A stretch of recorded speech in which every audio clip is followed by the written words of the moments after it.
भारतीयों के खिलाफ भी किया। इन्होंने जो कार्य किया वो भारतीयों के खिलाफ भी किया, भारतीयों के खिलाफ भी किया, अंग्रेजों के खिलाफ भी इन्होंने कार्य किया। भारतीयों के खिलाफ में इन्होंने कार्य किया, अंग्रेजों के समर्थन में कार्य किया, भारतीयों के खिलाफ और अंग्रेजों के समर्थन में कार्य किया। इनके द्वारा देखिए क्या क्या किया गया था, जानते हैं? इनके समय में अकाल पड़ा था। और कहां अकाल पड़ा था पता है? इनके समय में अकाल पड़ा था बाबू, मुंबई में, मद्रास में, मध्य भारत में अकाल पड़ा था। और ये अकाल की ओर ध्यान नहीं दिए, ये अकाल की ओर ध्यान नहीं दिए और दिल्ली दरबार का आयोजन करवाए। और दिल्ली दरबार का आयोजन करवा करके जो है लाखों रुपया दिल्ली दरबार में बहा रहा है। लेकिन भारत के लोग अकाल से ग्रस्त है, उसकी ओर तनिक भी ध्यान नहीं दे रहा था। एक तो प्रतिक्रियावादी कार्य यही हो गया इनका।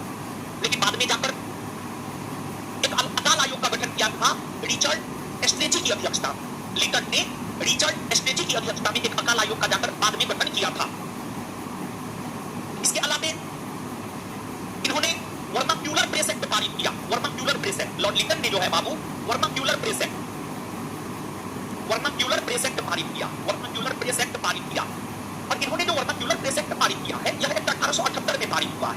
और जानते हैं बाबू, ये जो वर्नाक्यूलर प्रेस एक्ट है, इस एक्ट की अगर हम बात करें तो इस एक्ट के तहत भारतीय भाषा में छपने वाले समाचार पत्र पर प्रतिबंध लगाने का काम किया गया। और स्पेशली भारतीय भाषा में छपने वाले समाचार पत्र पर प्रतिबंध लगाने को लेकर ही वर्नाक्यूलर प्रेस एक्ट आया था।